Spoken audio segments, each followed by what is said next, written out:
Buenas noches, chicas. Buenas noches, buenas noches. Aparece que está grabando, ¿no? Aparece que está grabando, ¿no? Sí, profesor, sí aparece. Muchas Está gracias. grabando. Buenas noches. Gracias, Katy. Muchas gracias.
Muy buena noche. Vamos a empezar nuestra clase. Estaba cuadrando un video, me van a disculpar, ya lo cuadré. Vamos a empezar. Buenas noches, Una chica más. Tania, una consulta. ¿Desde dónde te conectas? Una consulta, Tania. de San Martín, Moyobamba, de la Selva, profesor. Ah, ya, no, te consultaba, me haces disculpar, te preguntaba, como te veo con la toalla en la cabeza, y acá no, lo que pasa es que acá en Lima estamos que nos pelamos de frío, por eso, Está haciendo calorcita, profesor. allá sí, ¿no? Pero acá no, acá hace frío. Estamos con 10 grados ya. Pero bueno, ya chicas, vamos a ver un video en forma rápida, ¿ya? Un video sobre la Edad Media. Vamos a avanzar todo lo que es la Edad Media hacia adelante, ¿ya? Para no perder ningún tema. ¿Les parece? Todo lo que es Edad Media vamos a ver, vamos a cerrar el tema de historia, para cerrar temas de historia, ¿bien? Que hemos estado viendo discriminación y todo lo demás. Les dejé un PDF de discriminación, ¿no? El racismo peruano. ¿Sí? Ya, todavía Sí, ahí sí, lo tenemos pendiente, ¿ya? Vamos a ver Edad Media ahorita para cerrar unas cositas.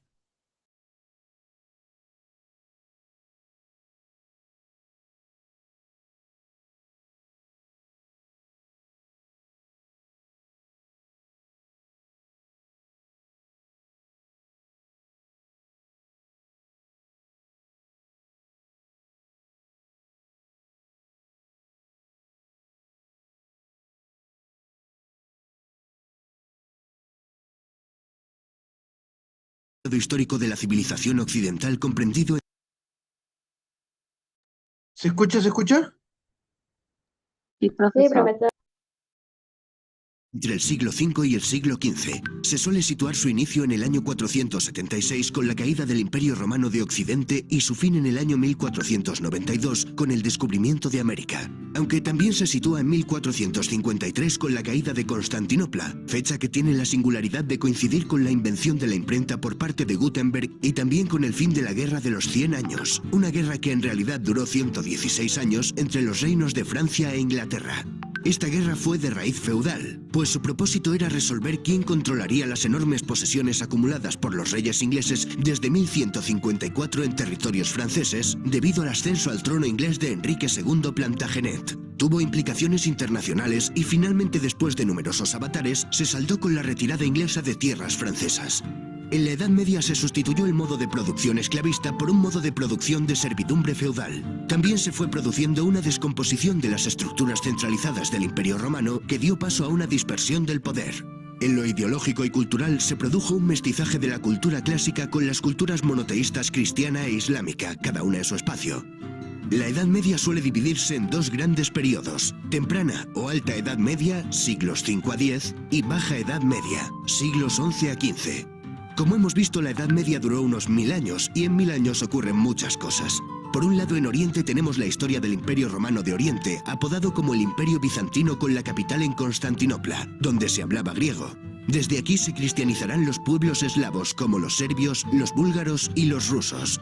Por otro lado, en Europa occidental tenemos a un montón de pueblos germanos, bárbaros para los romanos, procedentes del norte de Europa, que fueron descendiendo en sucesivas oleadas hacia el sur y se fueron asentando formando reinos. Estos pueblos aseguraron y fusionaron con su cultura muchos rasgos de la civilización griega y latina, adoptando el derecho romano y el cristianismo como religión oficial. En el año 620 en la Meca surge la figura de Mahoma, que crea una religión monoteísta, el Islam. A su muerte en el 632, la península arábiga era ya en su mayoría musulmana. Sus sucesores tomaron el título de califa e iniciaron una expansión territorial que llegó desde la península ibérica hasta la India.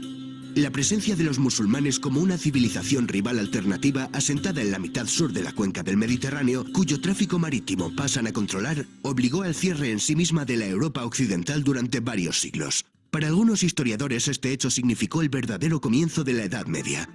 En el año 732, en la batalla de Poitiers, con Carlos Martel a la cabeza de un ejército, comienza el retroceso de las fuerzas musulmanas en Europa. El nieto de aquel Carlos Martel, Carlomagno, expandió los distintos reinos francos hasta transformarlos en un imperio, el Imperio Carolingio, al que incorporó gran parte de Europa occidental y central. Conquistó Italia y fue coronado Imperator Augustus por el Papa León III el día de Navidad del año 800. A su muerte, el imperio se acabaría dividiendo entre sus nietos. Alemania y Francia se disputan el norte de Italia. Gana Alemania, que obtiene el favor del Papa y la corona imperial. El resultado es el Sacro Imperio Romano Germánico. En el año 962, el rey alemán Otón I, llamado el Grande, es coronado emperador. Tras la desintegración del Imperio Carolingio y el fracaso del proyecto político centralizador de Carlomagno, la debilidad de los reyes se hizo evidente. Sus sucesores se vieron obligados a ceder gran parte de su autoridad a los condes y marqueses para obtener su apoyo. Para asegurarse la lealtad de estos nobles, los monarcas les entregaron tierras, los feudos. Por otro lado, las invasiones de vikingos, sarracenos y húngaros aumentaron la inseguridad general, lo que obligó a los reyes a encomendar a los nobles la defensa de sus territorios. Nace la figura del caballero. El feudalismo alcanzó su madurez en el siglo XI y tuvo su máximo apogeo en los siglos XII y XIII. Su cuna fue la región comprendida entre los ríos Rin y Loira, dominada por el Ducado de Normandía. Por feudalismo entendemos al sistema basado en una serie de lazos y obligaciones que respaldan compromisos generalmente militares entre un hombre libre, el vasallo, y otro hombre libre en situación superior, el señor. El vasallo juraba fidelidad a su señor y se comprometía a cumplir determinadas servidumbres, principalmente de auxilio militar y consejo político, auxilium et consilium, recibiendo como contraprestación un beneficio, habitualmente el control y jurisdicción sobre la tierra y la población de su feudo o señorío. A esto se conoce como vasallaje. El vasallaje se confirmaba a través de dos ceremonias, el homenaje y la investidura. La posibilidad de que un vasallo tomara bajo su protección a su vez a otros hombres que pasaban a ser sus vasallos estableció una red piramidal de relaciones vasalláticas. Al final del vídeo veremos cómo era la típica pirámide de una sociedad feudal. Acabamos de ver cómo se pasó de un Estado romano basado en el poder central y un vasto territorio a un Estado basado en vínculos personales fragmentado en los distintos feudos. En ellos, el señor acapara las funciones propias del Estado, como por ejemplo legislar, imponer impuestos y administrar justicia. La tierra adquiere una enorme importancia económica al disminuir el comercio y la circulación monetaria. Por eso, la agricultura es la base de la economía feudal, una economía de autoconsumo. La vida rural predomina frente a la urbana. Un feudo característico se componía de una aldea rodeada de terrenos para cultivar, protegida por un castillo regentado por un señor. A este castillo también se le denominaba burgo. Por extensión, se aplicó el nombre de burgo a las poblaciones que se desarrollan en torno a estas construcciones. Así surgieron las grandes ciudades medievales. A los habitantes de estas nacientes ciudades se les llamaban burgueses, naciendo el término burgués. A estos centros acudían los campesinos a vender sus excedentes, cereales, frutas, carne, a la vez que compraban artículos de uso cotidiano elaborados por los artesanos, herramientas, cerámica, ropa. Hola, soy Miguel y uso Bitrix 24 para gestionar proyectos porque me da la posibilidad de elegir. O un nuevo proyecto. Para este voy a elegir Scrum. ¿Cómo gestiono las tareas entonces? Se fueron creando nuevos barrios de artesanos y mercaderes que se agrupaban en gremios.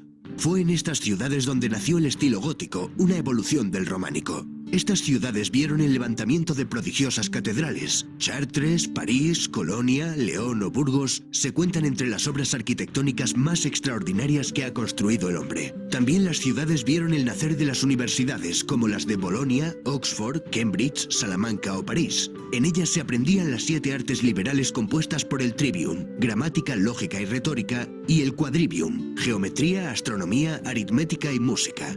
También podían cursarse estudios especializados como Derecho, Medicina, Teología y Filosofía. La filosofía dominante era la de Aristóteles, cuyos textos habían llegado a Europa a través de los centros de enseñanza árabes. La filosofía medieval, la escolástica, se proponía fundamentalmente sistematizar la concepción cristiana del mundo en términos aristotélicos. El representante más célebre de esta corriente fue Santo Tomás de Aquino. Catedrales majestuosas, universidades... Vaya, parece que la Edad Media no es esa época oscura que siempre nos han querido vender. Y todavía no hemos mencionado los monasterios. Los monasterios también fueron islas de civilización. De ellos no solo emanaba espiritualidad, cultura y cristianismo, también fueron los que introdujeron la roturación de los bosques, beneficiosos inventos como la buena cerveza o maravillosos remedios naturales. Pero los monasterios fueron fundamentalmente grandes escritorios donde se salvaron, copiaron y conservaron los manuscritos que hemos heredado de la antigüedad. Estas islas de civilización no eran lo común dentro de la sociedad medieval. La mayoría de la población era analfabeta. Aquí los juglares y trovadores jugaron un papel muy importante. Eran músicos y poetas que divulgaron oralmente las hazañas épicas de héroes. La Edad Media es la época de los grandes caballeros y los grandes cantares de gesta como el cantar de Mio Cid, la canción de Roldán, Beowulf o el cantar de los Nibelungos. Estos poetas también nos hablaron del amor cortés que expresaba el amor de forma noble, sincera y caballeresca. El mayor ejemplo lo encontramos en la historia artúrica de Tristán e Isolda. La poesía trovadoresca era sobre todo de temática amorosa, pero también podía centrarse en aspectos políticos, morales, religiosos, etc. Otro de los temas podía ser el de las cruzadas, una serie de campañas militares con el objetivo de restablecer el control cristiano sobre Tierra Santa, el territorio geográfico que comprende todos los sitios en los cuales se desarrollaron escenas bíblicas. Para terminar, veamos cómo era la pirámide social de un régimen feudal. En lo alto de la cúspide se encontraban el emperador o los reyes. Para el siguiente escalón vamos a establecer dos columnas diferenciadas, pues la iglesia constituía una jerarquía paralela a la nobleza. Dentro de la alta nobleza tenemos a duques, marqueses y condes cuyos títulos derivan de gobernadores del Imperio Carolingio. Un escalafón más bajo tenemos a varones, caballeros, etc.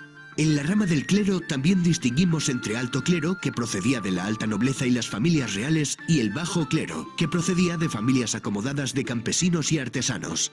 En la base de la pirámide tendríamos al 90% de la población, el campesinado. Los campesinos con menos derechos, como el de no poder abandonar el feudo, eran los siervos. La diferencia principal entre un siervo y un esclavo consistía en que, en general, un siervo no podía ser vendido por separado de la tierra que trabajaba, y en que jurídicamente era un hombre libre. Era una sociedad profundamente estática, ya que cada individuo permanecía en la clase social en la que había nacido. Las injusticias que comportaba esta jerarquía eran compensadas por la religión. Toda situación de desventaja en este mundo se compensaba con una situación de ventaja en el siguiente.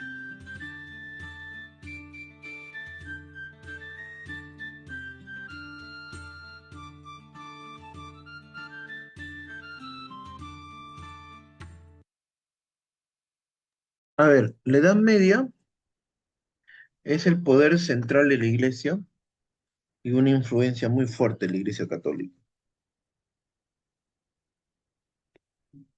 Luego, la división estamental por estados. Primer estado, segundo estado, tercer estado. Primer estado, nobleza. Segundo estado. Segundo estado. Segundo estado es la iglesia. Tercer estado es el pueblo. Los tres estados. Ese concepto de estados es el que va a dominar Europa durante toda la Edad Media. Bien. Se han dado cuenta, este video es bastante. Vamos a entrar a ver otro video también. Podemos avanzar, cerrar cosas, porque ya tenemos que acabar también. Vamos a ir cerrando algunas brechas que tenemos por ahí. Si nos vuelven a dar historia, genial, pero eh, la idea es, ¿cómo se llama? Ir avanzando en lo posible, ¿ya? Este video es genial. Vamos a la ilustración mejor, ¿ya? De una vez. ¿Qué fue la ilustración? Academia Play.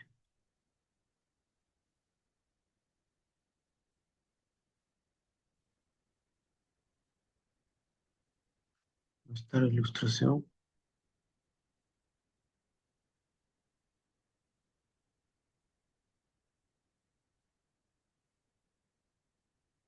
Ilustración. No, el Renacimiento, finales de la Edad Media, ¿ya? El Renacimiento.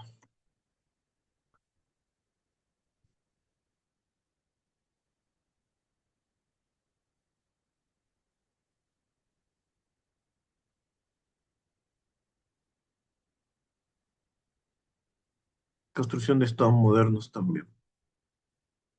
Ya, Renacimiento y construcción de estados modernos. Ahí tenemos que hacer una pausa. Ahí vamos a tener que hacer.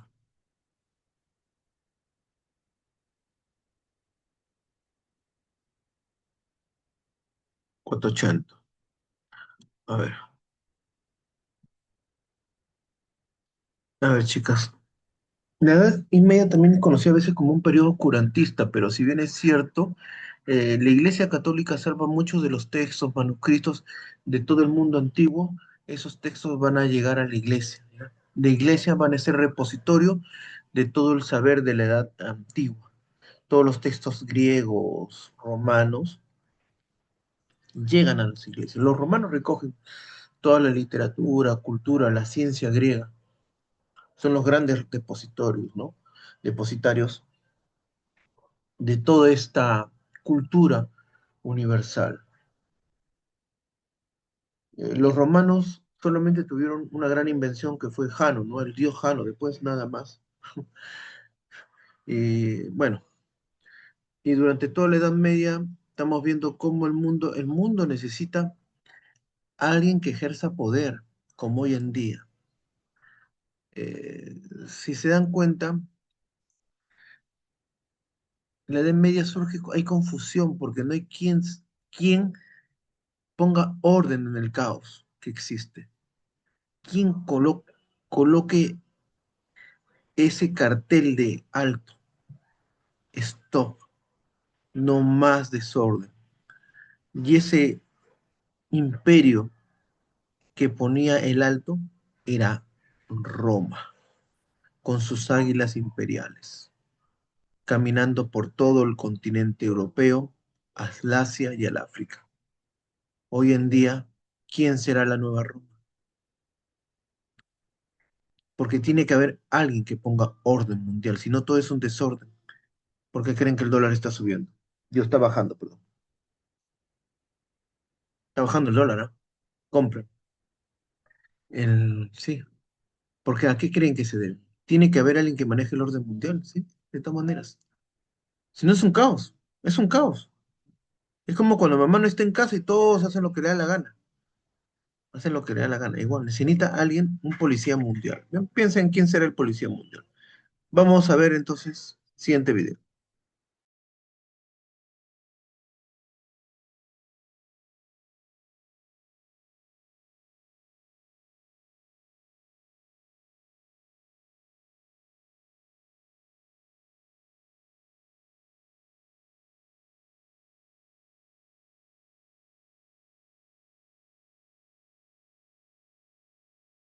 Ya, para finales de la Edad Media se va a dar el Renacimiento. Es importante, miremoslo, a qué se debe, qué cosa es el Renacimiento.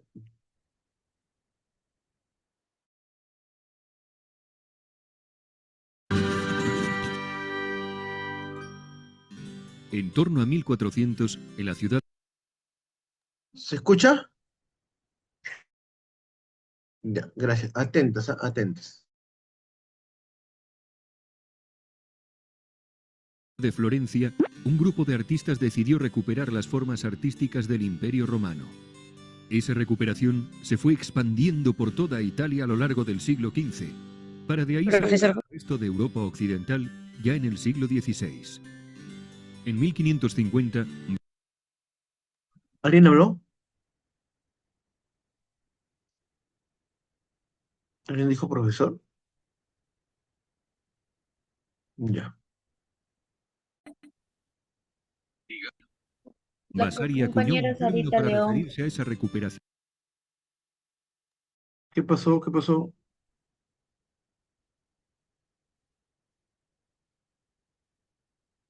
Ya, sigamos, sigamos.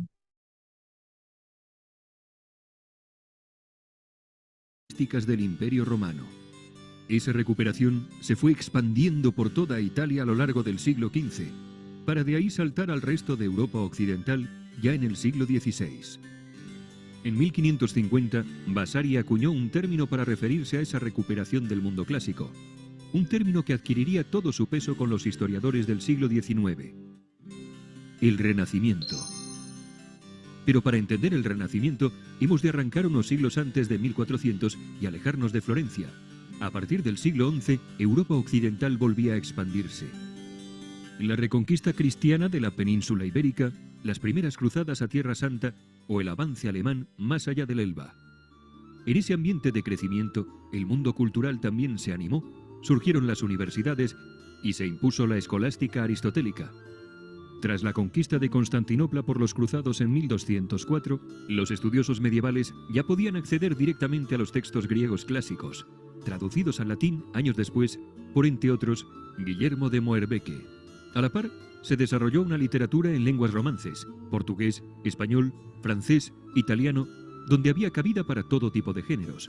Historias clásicas como la del libro de Alexandre sobre Alejandro Magno, de mediados del siglo XII, ensayos científicos como el Tacuinum Sanitatis, manual médico popular desde mediados del siglo XIII, o relatos en los que se ensalzaban las glorias políticas del momento o se criticaban las costumbres más mundanas, como ocurría en los libros del arcipreste de Hita o de Petrarca, ya a comienzos del siglo XIV. Algunos reyes se rodearon de eruditos y ellos mismos se lanzaron a escribir, como Alfonso X de Castilla, llamado el Sabio a mediados del siglo XIII, o Carlos V de Francia, otro rey sabio ya a mediados del siglo XIV. En el terreno de las artes plásticas se fue abandonando el esquematismo de la Alta Edad Media, de raíz bizantina, por un arte más realista, un realismo que se logró antes en la escultura. Pensemos en el pórtico de la Gloria del Maestro Mateo de finales del siglo XII, o el Adán de la Catedral de Notre Dame de París, de mediados del siglo XIII. Más destacado aún es el trabajo de Klaus Schluter, en torno a 1400. En la pintura fue más difícil superar el esquematismo bizantino, además de que las técnicas pictóricas mayoritarias, temple y fresco, dificultaban las correcciones y no permitían detalles. Con todo, desde el siglo XIII, los artistas trataron de romper con ese esquematismo en dos frentes, dotando de mayor expresividad a sus figuras y enfatizando la tercera dimensión.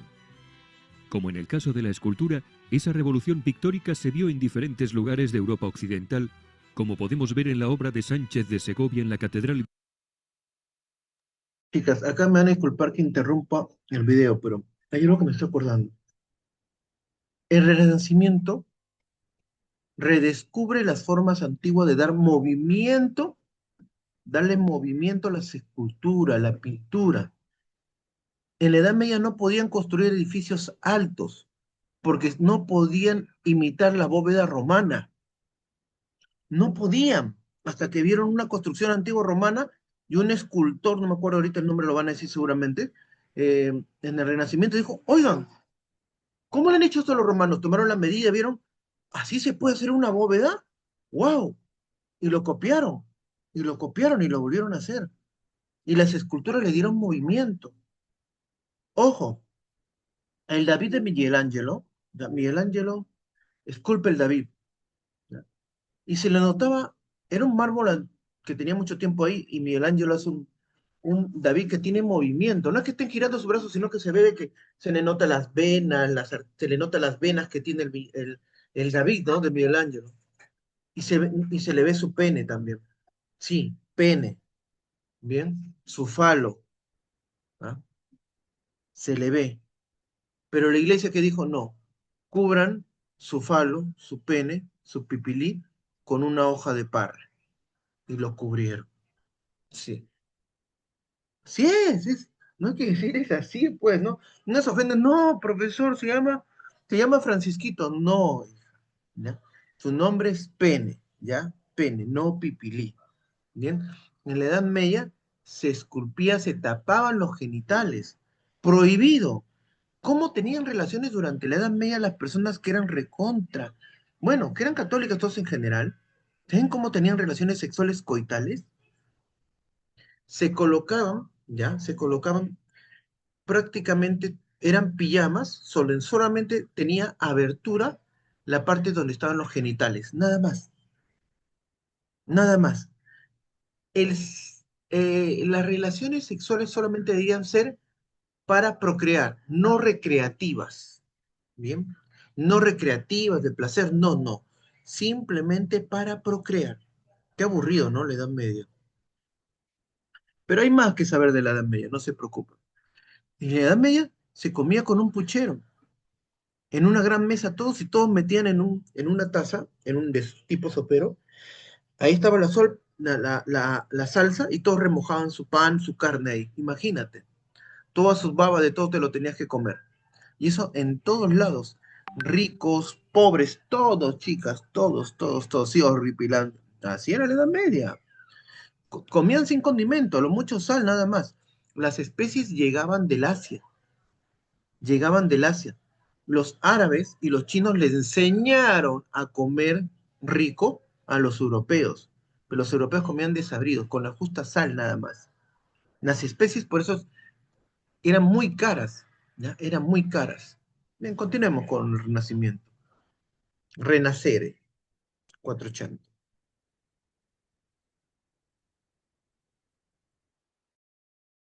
Vieja de Salamanca a mediados del siglo XIII.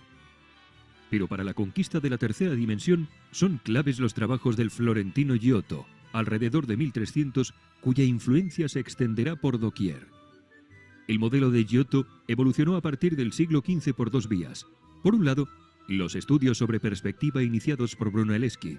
Por otro, la difusión de la técnica al óleo a partir de los maestros flamencos, que permitía un grado de detalle desconocido hasta la época. La revolución en la escultura y la pintura también llegó a la arquitectura, donde se impuso el gótico con una serie de soluciones y avances técnicos que facilitaron la arquitectura florentina de comienzos del XV. Por lo tanto, es importante entender que para 1400, la alta cultura de la Europa occidental, siendo claramente cristiana, conocía el mundo clásico, sobre todo el aristotélico. En sus cortes, los eruditos utilizaban por igual el latín que las lenguas romances, y se había apostado ya por el realismo y la expresividad de las artes plásticas. Ni el autor del libro de Alexandre, ni Moerbeke, ni Alfonso X de Castilla, ni Carlos V de Francia, ni el arcipreste de Hita, ni Petrarca, ni Klaus Schluter, ni Giotto eran hombres del prerrenacimiento. Fueron gentes de su tiempo que respondieron a las querencias de sus contemporáneos que querían ver el cristianismo a través de los ojos de Aristóteles y de una plástica realista y expresiva. Lo que va a ocurrir en Florencia a partir de 1400, por tanto, no es el descubrimiento del mundo grecolatino, ni de un cierto realismo plástico, ni una arquitectura más refinada técnicamente. Lo que va a ocurrir en Florencia a partir de 1400 es que decidieron reinventarse el Imperio Romano como una insignia propia. Durante los siglos previos a 1400, Florencia se encontraba en la ruta que regularmente los emperadores alemanes tomaban para hacerse coronar en Roma.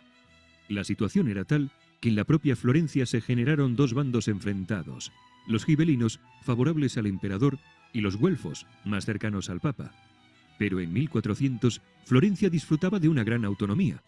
Tras la crisis de la peste negra, la industria textil y sobre todo la banca florentina dominaban el mercado europeo. En el imperio, varios candidatos pugnaban por el trono y algo parecido ocurría en el papado, donde hasta 3 pretendientes reclamaban la cátedra de San Pedro. La oligarquía florentina hizo crecer los dominios de la ciudad extendiéndose desde la vertiente oriental de los Apeninos tras la ocupación de Castrocaro en 1403 hasta las costas del Tirreno, con la toma de Pisa en 1406. Es entonces cuando apostaron por construir una imagen propia vinculada al Imperio Romano y diferenciada de los bárbaros alemanes. En 1401, Ghiberti ganó el concurso para las puertas del baptisterio de la Catedral de Florencia. En su propuesta para el sacrificio de Isaac, muestra un Isaac claramente clásico, frente a las figuras más planas de sus rivales. Entre ellos, Brunelleschi, quien en 1420 se toma la revancha al ganar a Ghiberti la construcción de la cúpula mayor de la catedral. Curiosamente, la solución presentada por Brunelleschi, un cimborrio de planta octogonal con nervaduras ojivales, aún bebe de la tradición gótica. Pero un año antes, en 1419, Brunelleschi ya se había lanzado a recuperar las formas de la arquitectura clásica romana. En la logia del Hospital de los Inocentes encontramos una sucesión de arcos de medio punto sobre columnas corintias, un diseño que habría de ser copiado numerosas veces a partir de ese momento y durante varios siglos. Lo singular es que esta solución de un corredor de arquería sobre columnas fue muy pocas veces empleado en el Imperio Romano. La procrastinación provocada por el trauma, no por la pereza sigues postergando las cosas, no porque seas perezoso te despiertas cansado y te culpas por no hacer suficiente, pensando demasiado en tareas simples, evitando responsabilidades y sintiéndote mentalmente agotado y emocionalmente exhausto. Se ha convertido en un ciclo difícil de romper. Pero esto no se trata de pereza, es una respuesta al trauma. Por eso creamos Liven, para ayudarte a liberarte del ciclo. En solo 12 semanas abordarás los bloqueos emocionales que te frenan. Reconstruirás tu enfoque y comenzarás a tomar acción sin la presión constante ni la culpa. Realiza el cuestionario de 3 minutos para descubrir tu tipo de procrastinación y comienza a tomar el control de tu tiempo hoy.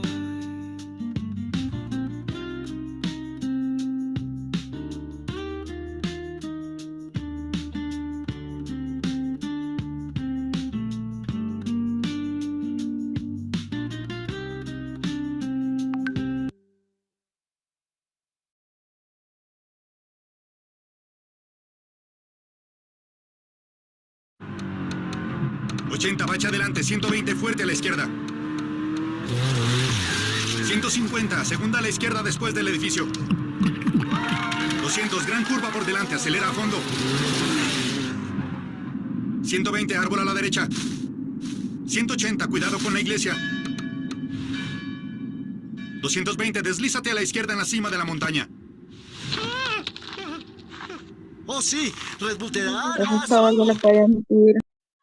El propio Brunelleschi también puso en marcha la recuperación de la pintura romana con la invención de la perspectiva cónica, que daba solución al problema de la tercera dimensión, aunque se tardó un largo siglo en consolidar esa solución. Curiosamente, cuando se descubrieron pinturas romanas originales en Pompeya, en el siglo XVIII, se pudo ver que la propuesta de Brunelleschi no era nada clásica, sino algo exclusivo de la Europa occidental a partir del siglo XV. Es decir, el Renacimiento florentino, que pretendía recuperar el Imperio romano como seña de identidad frente a ese otro imperio, bárbaro de más allá de los Alpes, lo que realmente hizo fue reinventarse, al menos en la pintura y la arquitectura, ese Imperio romano. Junto a Brunelleschi, en este primer momento destacan las figuras de Donatello en escultura y Masaccio en pintura. A partir de 1434, el gobierno de Florencia quedó en manos de Cosme I el Viejo, patriarca de la familia Medici. En esa corte de los Medici van surgiendo una nueva generación de artistas que ya habían asumido el repertorio clásico. Así, arquitectos como Michelozzo o pintores como Fra Angelico o Piero della Francesca. Con todo, aún era una fase de experimentación y si bien en la plástica los espacios arquitectónicos dibujados iban ganando la tercera dimensión, los personajes aún se mostraban muy planos. En esta segunda generación encontramos a León Battista Alberti, quien inició la tradición de los tratados de arte con la elaboración de 3 ensayos sobre pintura, escultura y arquitectura. Alberti recuperó así la idea planteada por Vitruvio, arquitecto romano del siglo I a.C., quien había escrito su propio tratado, un trabajo ya conocido en época medieval, pero que en el Renacimiento florentino se convirtió en libro de cabecera de los arquitectos que reclamaban el mundo clásico. El problema de Vitruvio, como el de Alberti y el de muchos tratadistas que vendrían después, es que trataron de encorsetar el arte clásico en unas fórmulas cerradas, algo que resultaba totalmente contradictorio con la libertad creativa de los romanos de la antigüedad. Este empeño por el mundo clásico no ha de hacernos olvidar que en la Italia de mediados del siglo XV aún había figuras destacadas que seguían dentro de la tradición medieval, como Giovanni di Paolo o Benedetto Bonfigli. Lo mismo ocurría con el arte que estaba llegando desde los Países Bajos. Esa búsqueda del realismo que había sido una constante en la plástica de la Europa occidental desde el siglo XII, había creado en Flandes una escuela propia gracias al desarrollo de la pintura al óleo, una técnica que permitía un grado de detalle excepcional. Ese detallismo fue la marca distintiva de los pintores flamencos del siglo XV, como Van Eyck o Van der Weyden, y perduró hasta el siglo XVI, como puede verse en el Bosco. De ahí que, pese a que estos artistas flamencos suelen ser calificados de renacentistas, es una afirmación errónea, más allá de influencias concretas entre dichos flamencos y los artistas toscanos. Alrededor de 1450, los condottieri, jefes mercenarios de las tropas que habían participado en la guerra de Lombardía, trataron de establecer cada uno su propia corte emulando la de los Medici en Florencia. Es decir, aspiraban a ser príncipes autoritarios que vinculaban su autoridad y prestigio con el viejo imperio romano. Fue el caso de Segismundo Malatesta, señor de Rimini, donde acudió a trabajar Alberti, o Federico de Montefeltro, duque de Urbino, que contó con los servicios de Piero della Francesca, o la familia Gonzaga en Mantua, donde trabajó Mantegna, y por supuesto, fue el Milán de los Sforza, que trató de rivalizar en prestigio con la corte de los Medici en Florencia, donde en 1469 gobernaba Lorenzo el Magnífico, nieto de Cosme el Viejo. Con Lorenzo el Magnífico, la obra cultural de los Medici llegó a su cumbre. Si la recuperación del mundo clásico era una forma de distinguir a Florencia de los bárbaros del norte, una idea que se expandió por toda Italia desde mediados del siglo XV, los Medici fueron más lejos. Su corte se rodeó de los llamados humanistas, eruditos que no se conformaron con rememorar el Imperio romano, sino que trataron de acudir a las fuentes originales, aprender el griego y aprovechar a los sabios huidos de la Constantinopla conquistada por los turcos en 1453. Un modelo humanista que necesita de muchas precisiones. Es cierto que hubo interesantes estudios filológicos en esa vuelta a los originales, como el de Lorenzo Valla, demostrando la falsedad de la donación de Constantino, en donde supuestamente este emperador daba el centro de Italia a los papas. Pero dicho documento ya había sido cuestionado siglos atrás. Es cierto que los sabios huidos de Constantinopla habían traído algunos tratados griegos poco conocidos en Europa occidental. Es cierto que muchos príncipes adornaron su prestigio haciéndose rodear de eruditos y poetas. Pero algo muy similar había ocurrido en Europa desde el siglo XII. En realidad, la gran novedad de la corte de los Medici fue la vuelta a la filosofía de Platón, con la creación de una academia neoplatónica en Florencia a partir. A ver, quiero que entiendan un caso, chicas. Tomen atención, por favor, en lo que les voy a explicar.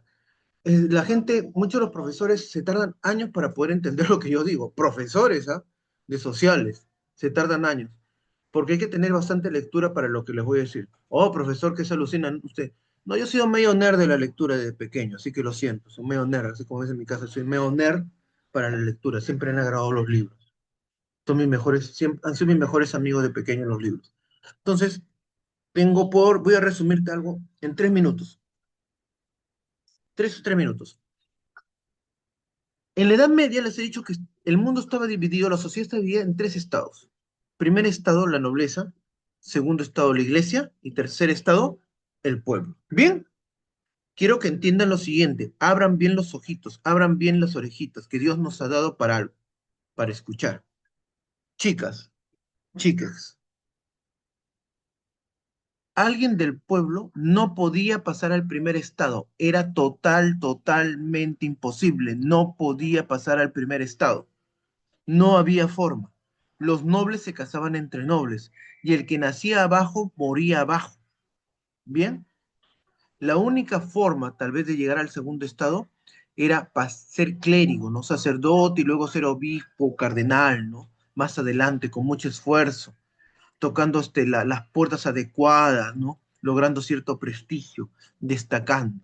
Pero aún así era difícil llegar también en el segundo estado.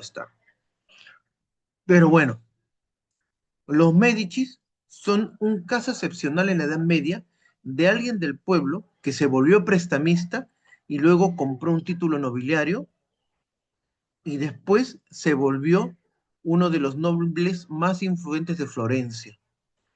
Y luego su familia llegó a llegar a ser reyes y papas, los Médicis. Busquen, hay una serie, no me acuerdo si en Netflix, en Amazon, no me acuerdo dónde está, los Médicis, ¿ya? Médicis se escribe, se pronuncia los Médicis, ¿bien? Búsquenla, es súper interesante, apasionante la historia de esta familia, muy ligada a las letras, al arte, impulsando todo ello. Son una familia excepcional de la Edad Media, de finales de la Edad Media. Y recuerden, esta Edad Media este renacer, este renacimiento es alimentado por el descubrimiento de un nuevo mundo. Aparte del descubrimiento de un nuevo mundo, en 1463, si no me equivoco, o 76, había finalizado el Imperio Romano de Oriente. Los sabios de Constantinopla se van a Europa y llegan a Italia, esos sabios, trayendo el conocimiento de Oriente a Italia. Esto alimentado por el saber de los humanistas, aquellos que están realzando la figura humana sobre la de Dios. Recuerden, es gente que vive en el oscurantismo, que está pegado a la Biblia. Chicos, ¿está mal creer en Dios? No, no está mal creer en Dios. Crean en mí, serán libres, ¿ya? No está mal creer en Dios, ¿ya? No hablo de tamal, no tengan hambre. No es malo creer en Dios. Lo malo es que toda tu vida gire en torno a lo que dice la Biblia, ¿bien? Eso es lo malo. Y eso es lo que pasaba en la Edad Media. Continuemos, pues, chicas. Ya acabamos con esta parte.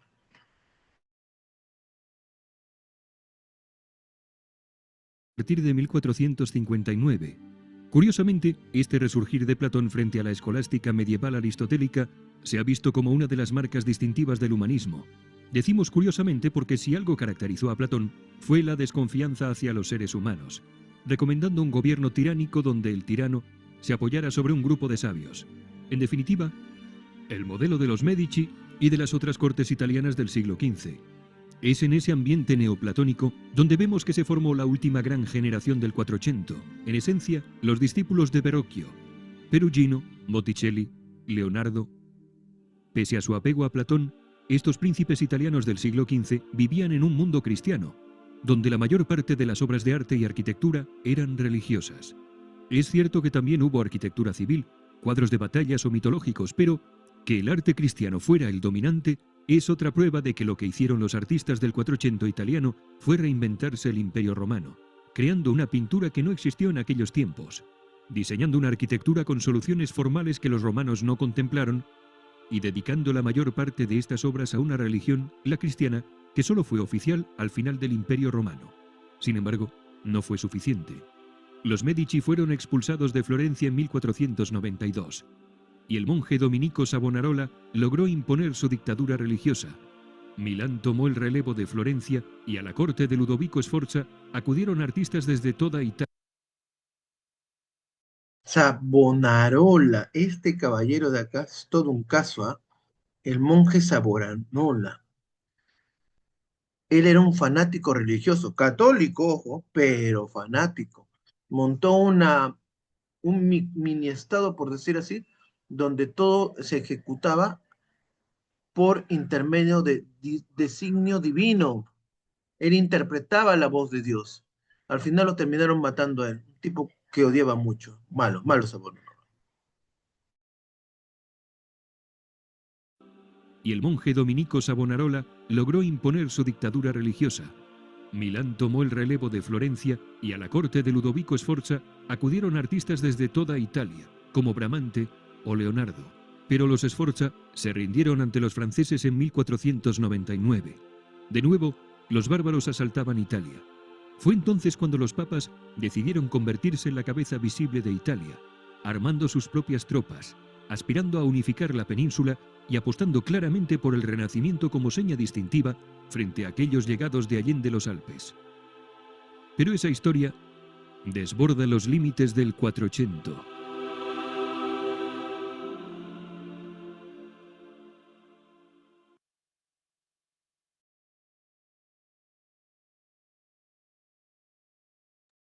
Ya, ahora sí, por favor, cámaras encendidas. Cámaras encendidas. Recuerden que esta modalidad tienen que tratar de conservarla, tratando de entender. Profesor, no tengo megas. Ah, pero para ver TikTok sí tienes megas. Profesor, no me tengo conexión a Wi-Fi. Ah, pero para mandar WhatsApp sí tienes Wi-Fi. En eso, a cambio, las chicas que sí están muy al fondo, que están en anexos, caseríos, ellas sí tienen todo lo que uno puede decir, ¿no? Sí, hija, te felicito a ti porque te conectes, porque te estás conectando. Pero los demás que somos de ciudad, profesor, soy de Matucana. En Matucana hay señal. En Matucana hay señal. No me decís que no hay señal en Matucana. En Chiclayo hay señal, en Piura hay señal. En el lado de la selva, donde llueve, constante y si no. ¿Bien? ¿Te imaginas a los sabios del Renacimiento si hubiesen estado en el TikTok todos los días? Ay, mira, ve, mira qué sale, qué tren sale. Eh, eh. ¿No? ¿Te imaginas? No hubiesen esculpido al David, no hubiesen pintado la Última Cena, no hubiésemos tenido al gran Michelangelo, a Leonardo da Vinci. Oigan, Leonardo da Vinci buscaba cadáveres, ¿ya? Buscaba cadáveres para poder dibujar las venas, sacar los órganos y poder ver cómo funcionaba el corazón. Chicas, la iglesia prohibía, así como hay hoy en día iglesias adventistas, perdón, iglesias evangélicas que son extremadamente fanáticas y fanáticos, ¿ya? Igual era la iglesia católica de inicios, así de cerrada con ciertos conceptos. Hay un nombre para las personas que ven estos cadáveres, y tenía un nombre durante la Edad Media, aquellas personas que veían estos cadáveres, Negromonte, no me acuerdo el nombre. Hay una película que les voy a recomendar que la vean. No tienen imágenes horribles ni nada, es súper interesante. La pueden recomendar para que vean sus hijos, porque después están, hijo, ¿por qué no ves algo interesante? Hermanito, ¿por qué no ves algo interesante? Está que raja de las personas. ¿Por qué no ven algo interesante? No entiendo por qué no ven algo interesante. Ah, pero tú estás en el TikTok así, estás con el celular, ¿no? A cada rato. Ay, ¿por qué mi hijo estará en el celular así? Ay, no entiendo. Ay, ¿por qué será? Ay, mira qué chistoso, mira lo que hizo Valentino. ¿No? Ahí está, pues. Bien, no todas, profesor, sí, yo sé, no todas. Algunas son peores, algunas viven en el celular todo del día. Ah, sí, es verdad, pues. Así, a ver, vamos para acá. Hay una película, El Doctor creo que se llama. Vamos a ver acá. Carambas, a ver un ratito. Te lo voy a recomendar para que la vean, es necesario. El médico. Ya, un ratito. Un ratito. El médico tráiler español. Para que lo vean el tráiler.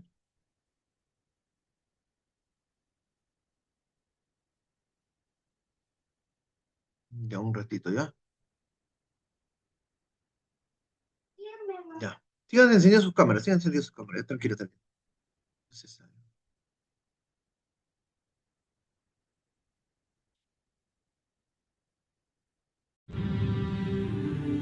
Ya, el protagonista tiene un aire a mí, así que tranquila. Dime qué es lo que ves. Es como si el tiempo se detuviera por un breve instante. No veo nada. Solo siento. En la Inglaterra del siglo XI. ¿Nunca te has preguntado cómo somos por dentro? ¿Sabes qué hace la iglesia con los nigromantes? Quemarlos en la hoguera. Un joven descubre su verdadero destino. La muerte le busca. ¿Has sentido la muerte?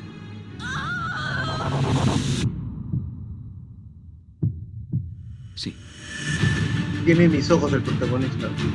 Quiero aprender del médico más grande que ha existido nunca. ¿Qué es esto? El mundo.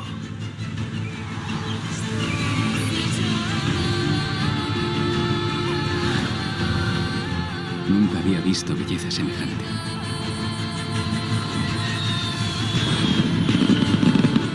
Allí enseña el médico más grande que haya existido nunca. Ibn Sina.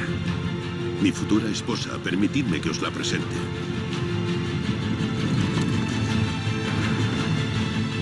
La peste no distingue entre ricos y pobres. ¿Debo tomármelo como una amenaza? No es una amenaza, es la verdad.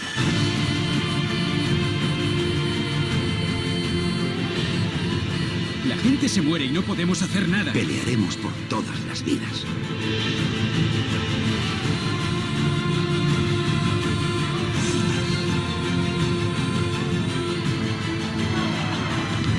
El Shah os castigará por esto. Los días del Shah están contados. Moriré en el campo de batalla como un rey.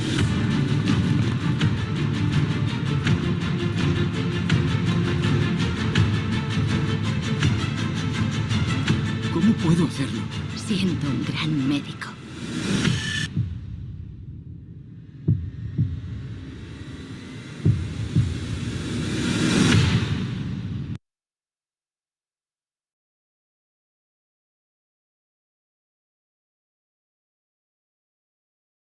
Vean esa película, chicas, El médico. ¿Quiere que se les pase? Les paso el enlace, no hay ningún problema, ¿ya? 50 céntimos cada uno me yapea, ahorita se les paso el enlace. No, no, mentira que me yapea. Te les paso el enlace completo, ya, tranquilos ahorita. Ahorita. Te paso la película completa. Está en YouTube, lo pueden encontrar en todas las plataformas, pero el que no tiene ya pues, lo busca acá. Se lo voy a dar el enlace, se los paso. ¿Ya? A ver un ratito. Vamos a ver acá. Ya, un ratito lo voy a pasar. Ese es. Ya, me voy a pasar el enlace, ¿ya? Ahorita, compartir. Por acá, por la conversación ya. Negro Montes se llamaba aquella persona que veía en los cadáveres, ¿ya? Que hurgaba en los cadáveres. Eso estaba penado, prohibido. Todas las religiones penaban eso con la muerte. Bien, con la muerte. Bien, acá se lo estoy enviando. Ya usted lo rebota en el grupo WhatsApp, chicos. Usted lo rebotan ahí, ya está ahí desde la película. Es la película completa. Bien. Miren, cosas educativas con sus hijos. Después hasta que se quejan. ¿Por qué mi hijo no lee? ¿Por qué mi hijo no ve películas interesantes? Claro, pues la mamá está viendo novelas. ¡Ah! ¿Qué habrá pasado? ¡Ay, mírala! ¡Ah! Le quitó el marido. ¡Ah! Pero antes fue su marido de ella y antes fue el marido de su hermana. ¡Ah! María Josefa. ¿Qué es eso, pues, chicas, no? ¡Ay, la Rubí! Marima, si la ven repetida 20.000 veces. La Teresa tiende la mesa, ¿no? La Teresa, yo quiero ser como la Teresa. Ay, ay. Sí, pero la del fondo y sitio. Sorry. No, también guapa la Teresa del fondo. Sorry, no puedo, pues, chica, ¿qué quiere que haga? Se me sale, pues. Con eso sociales sí puedo divertirme. Cuando es investigación, las novelas, sí, mis novelas son muy antiguas, esas sí, muy antiguas, son... ¿Qué? Ven, pues, ¿qué culpa tengo que ustedes paran viendo ¿cómo se llama? Ven las novelas repetidas ven las novelas, Marimarci, Azul, Teresa, La Rubí, repetidas las ven, repetidas. No, las novelas, pero no me gustan ni las mexicanas, terminan en lo mismo, ¿ya? La chica deja al muchacho, ¿ya? No, el muchacho deja a la chica y luego 20 años después regresa, después que está con la hermana, con la tía, con la vecina, la prima, ha arrasado todo el barrio, regresa. Yo te quería a ti, María Josefa. Tú eras el amor de mi vida. Por eso que a mi primera hija le puse María y a mi segundo hijito le puse José Fa. ¿Qué es eso, chica? No es broma, parece broma, pero es real. Ya cortemos esas benditas novelas. Ustedes tienen Netflix por las puras, digo yo, algunas tienen Netflix por las puras. Hay películas interesantes, documentales, tipo documentales. Si te gusta el chisme, ¿ya? Aunque el novelo, el más chismoso es el varón que la mujer, ¿ya? El varón es más chismoso, ¿ya? Va, ya empecemos por ese lado, ¿ya? Es verdad. Bien, el varón es más chismoso que la mujer. Pero si les gusta el chisme, si les gusta el chisme, vean una serie en Netflix que se llama The Crown, La Corona, The Crown. The Crown, ¿ya? The Crown. Véanlo en Netflix. Trata sobre la corona inglesa. Buenísimo, buenísima, buenísima. Tiene como 5 o 6 temporadas. Buena ¿ya? Tiene bastantes temas de historia. Buena. Mírenla. Vean otras cosas diferentes. ¿Ya? Pregunta hasta acá, algo del Renacimiento que no han entendido, alguna duda que tengan, alguna duda. Vamos, chicas, pregunten ahora. Me imagino que están leyendo el libro también del racismo peruano, lo han leído. Imagínense mal, profe, ya. El... ¿Preguntas hasta acá, hasta ahora? ¿Alguna pregunta? De los videos, ¿les pareció tan didáctico esos videos, no? Academia Play. El canal es Academia Play. Recurran a ellos. Son videos súper didácticos, súper divertidos también. No, 7:34. Vamos bien. Mira, hemos llegado rapidito, dan media todo lo que hemos hecho. Del Renacimiento. A veces pensamos que sabemos todo, pero no. El, el Renacimiento, como les dije, es un renacer, el volver a mirar atrás, ¿ya? El mirar atrás nuevamente y volver al saber romano que había sido vetado por la iglesia. Lo siento por las chicas que acá son fanáticas que son recientemente convertidas a la iglesia evangélica o aquellas que son evangélicas acá. Lo siento, porque a ustedes de repente les duele, les molesta, les fascina un poquito más cómo de repente narren las cosas. Yo soy católico, ¿ah? Soy católico, soy creyente, por si acaso. No soy ateo. Algunos piensan que soy ateo. No, no soy ateo. Bien. Pero cuando me toca enseñar en sociales, tengo que hablar de los temas de sociales y cómo se desarrolló el mundo y cómo son las cosas, ¿no? Eh, Hay una serie también en Netflix muy buena sobre el surgimiento de los mormones. Vean, si es que hay algún mormón o mormona. Y si no, también mírenlo. Se llama American Primavera. Primavera, algo así. Primavera se escribe Primavera. American Primavera se escribe Primavera. Búsquenla, buena en Netflix. También cómo empezaron los mormones, cuando cada mormón podía tener 6 7 mujeres, 15 20 no, 40 mujeres podía tener cada mormón. Ahora la situación es ¿Las podría mantener a todas? Esa es otra cosa, ¿no? Podían tener hasta 40 mujeres. Sí, sí, sí, sí, sí. El primer padre, el primer obispo, por decir así, de los mormones, tuvo 40. El segundo también, 40. Y ahí cómo se enfrentan contra los nativos americanos. Bien, volvamos al Renacimiento. Y esta mirada atrás, a este conocimiento vetado por la iglesia, porque la iglesia siempre a veces veta, ¿no? Estos conocimientos.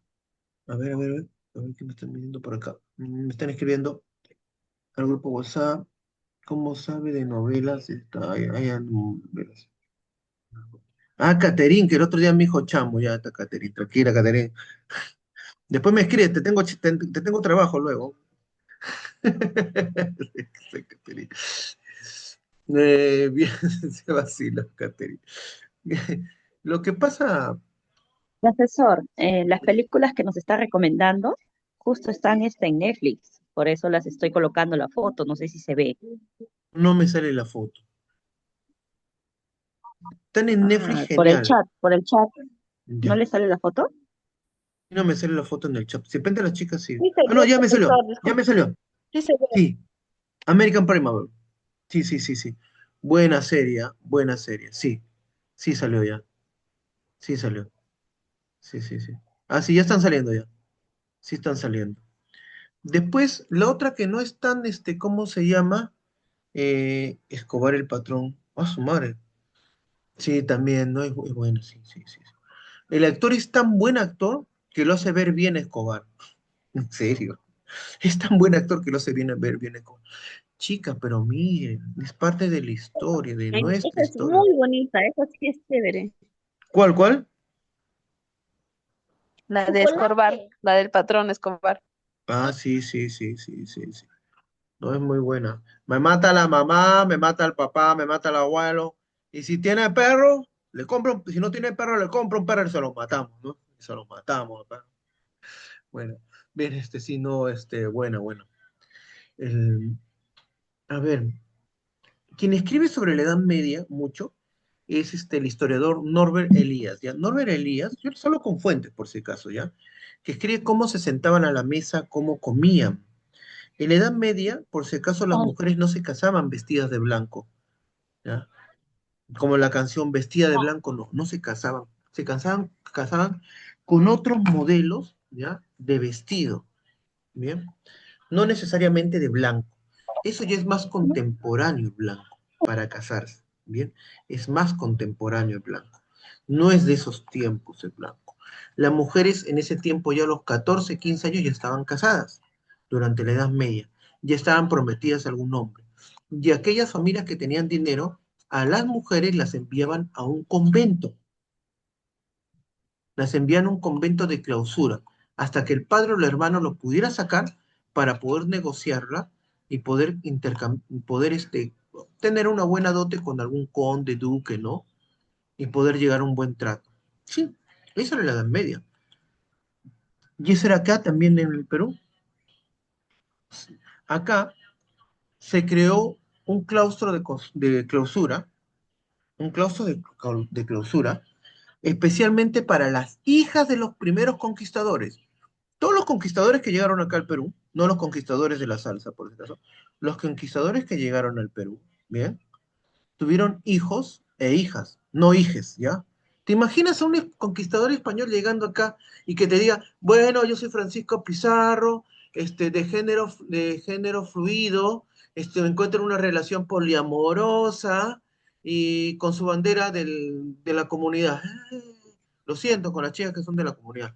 No, pues, ¿tú sí crees que se han podido conquistar un nuevo mundo los españoles con ese tipo de ideología? Ya, bueno, yo los comprendo hasta cierto punto, pero ya. Los hijos de estos conquistadores fueron a la guerra, sucedieron a sus padres, pero ¿qué pasaron con las hijas? Estas hijas mestizas, nacidas acá en el reino del Perú. No Perú, ¿ah? Porque no era Perú todavía, pertenecíamos a la corona española, como Perú 1821 para adelante. ¿Qué pasaron con estas chicas nacidas? Se las llevaron a un convento de clausura. ¿Saben lo que es un convento de clausura?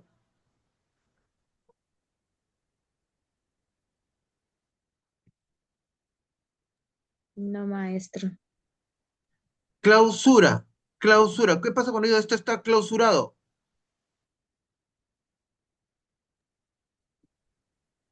Profesor, un convento Sellado, cerrado. cerrado. ¿Pasan a Cerrado. ser monjas?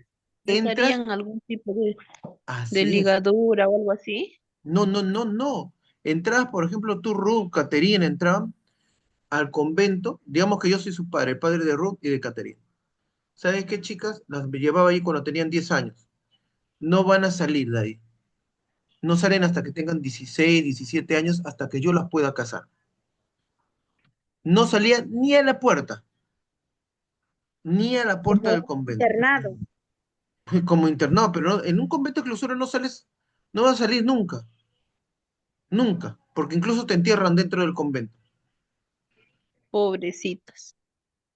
Si era, los conquistadores acá dieron dinero para crear un convento de clausura y llevar a sus hijas ahí. Lo que le estoy hablando no es una invención mía. Hay tesis y libros al respecto. Habrá un par de libros al respecto, ¿no? Uno de mis amigos hizo un trabajo de investigación sobre ello. Yo si me salgo, dice Caterina. No te hubiese podido salir, prohibido. Que recuerden, la mujer en la Edad Pero, Media. ¿qué pasaba? Perdón que le interrumpa, pero ¿qué Sí. pasaba si uno se escapaba o hacía, había alguna vía de escape? A ver, te cuento. Para el año de 1700, no. Sí, de 1800, ya para el año de 1800, para 1800, ¿no? 1800. Si una mujer estaba caminando por el campo, si tú estabas caminando por el campo y 4 o 5 hombres te violaban, 4 o 5 hombres te ultrajaban, ¿de quién era la responsabilidad del ultraje? ¿Tuyo o de los hombres? Ya hablo para 1800, ¿ah? 300 años más. Tuya por salir. Así es, tuya por salir, porque tú sabes de que tú eres parte del pecado original. Y como parte del pecado original, estás yendo a provocar a los hombres en la noche o en la tarde en medio del campo. Es tu responsabilidad.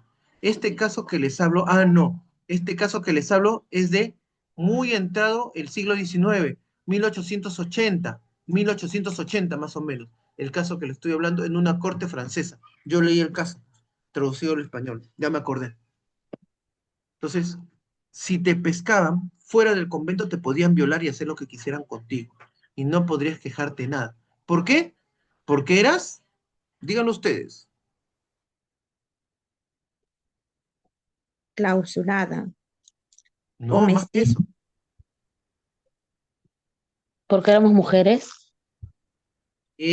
Porque eras mujer. La mujer como tal era un objeto. Bien. Hoy en día la mujer es, tiene otro estatus que el varón. Por si acaso. Hoy en día ya tiene hasta mayor estatus. Si las estadísticas de los psicólogos dicen de que más llegan hombres a tratarse de problemas de infidelidad que mujeres, porque las mujeres ya se han soltado totalmente, ya, o sea, ya es una situación muy fuerte, ¿no? Que más son los casos de mujeres infieles que de varones infieles, hoy en día. El Pero en el, empoderamiento de las mujeres. sí, ya, pero ya hace más que empoderamiento, pues, ¿no? Pero bueno, empoderamiento sí, pero hay más cosas, ¿no? También. Sí, sí, no, yo estoy escuchando acá estadísticas, viendo, sí, sí, sí, sí, sí, sí, sí, sí. Bueno, pues, ¿no? Estamos hablando de estos tiempos en los cuales la mujer era solamente un objeto de cambio, nada más, prohibida, la reina del hogar, ¿no? Su cetro la escoba, y era la que tenía que cuidar a los hijos.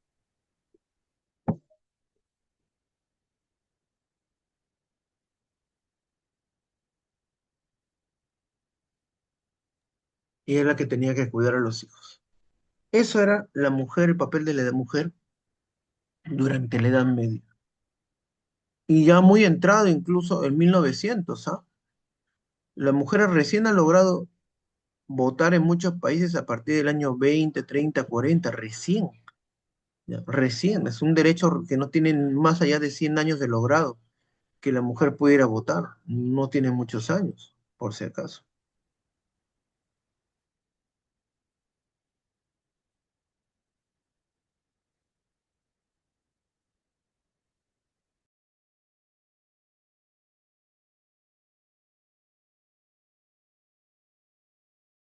Algo que les iba a comentar sobre el caso de las mujeres.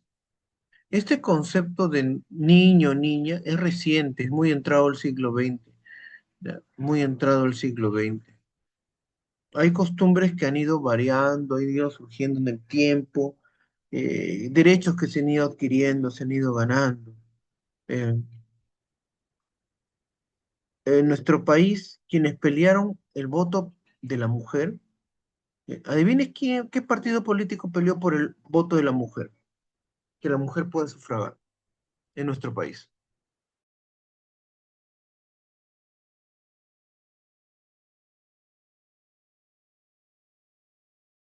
Y su banderada para el voto de la mujer era Magda Portal.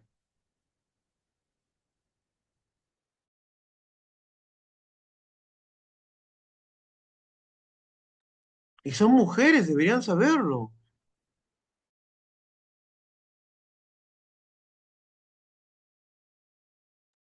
Son los derechos de la mujer, wow. Y casi todos son puras mujeres.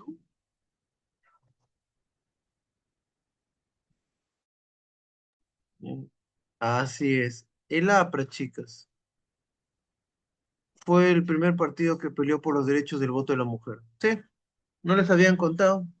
Está en todos los libros. La poetisa Amada Portal peleó por esos derechos. Bueno, luego se pelea con el líder del APRA, ¿no? Con Aya de la Torre, pero esa es otra historia. No sé, hay que ir sabiendo poco a poco. Pues estamos, para ir aprendiendo. Entonces, no es todo como nos lo cuentan. Así es. No todo es como nos cuentan. Por algo, por algo hay tantas rencillas, ¿no? Bien, consultas, preguntas, chicas, consultas, preguntas. Me olvidaba de esta historia de la mujer. Me olvidaba. Ay, qué grande.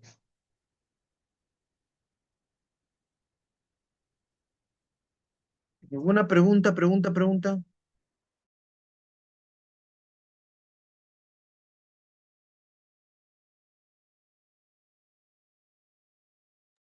Ya, hagan la lectura, chicas. Yo las voy a pedir más adelante, yo les voy a pedir un organizador visual, posiblemente un mapa mental de la lectura, de toda la lectura.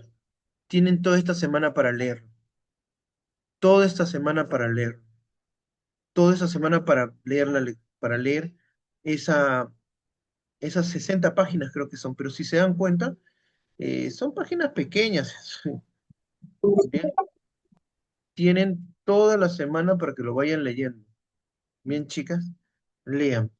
Yo voy a pasar las últimas notas y ya depende, la que no presente se quedará sin nota. Ven, yo lo siento, chicas, pero vamos a acumular. La próxima semana también. Voy a estar acá, de repente dejo un trabajo para que entreguen el trabajo en línea. ¿Bien? Sí.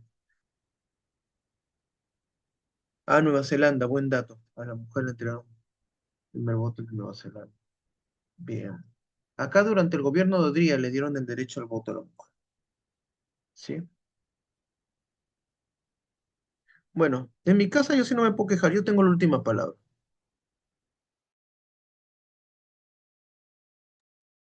Sí, sí, yo tengo en mi casa yo tengo la última palabra, chicas, así que, sí. Sí, mi amor.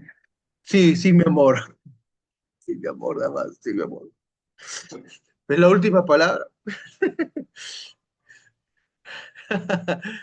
Ya, chicas, un enorme abrazo, cuídense bastante. Ya justo te está agarrando la hora, ya cuídense, al menos espero que la Profesor, clase haya las sido cosas algo ya divertida. cambiaron. Sí, 10 para las 8, estamos bien, no se preocupen, justo el momento. El... Cuídense mucho, no es Pisa desobediente, soy obediente. Obedezco las normas, obedezco las normas, no es Pisa desobediente. Es un hombre obediente, profesor. Sí, sí, sí. ¿Para qué evitar problemas? Ya peleé mucho, ya he fracasado en mi pelea por los puros. Ya, me doy por vencido. ¿Para qué? ¿Para qué vamos a pelear más? Ya fracasé ya. Peor es pelear, luchar contra la corriente, hay que dejarse llevar nomás. Chicas, cuídense, un enorme abrazo, ya justo estamos en la hora. Espero que les haya gustado la clase el día de hoy. Aprovechen que mientras que no es investigación, cuando es investigación me van a tener miedo y me van a odiar, ¿ya? Sí, en serio. Hasta Cuídense. luego, profesor. Bueno, Gracias, profesor, por la clase.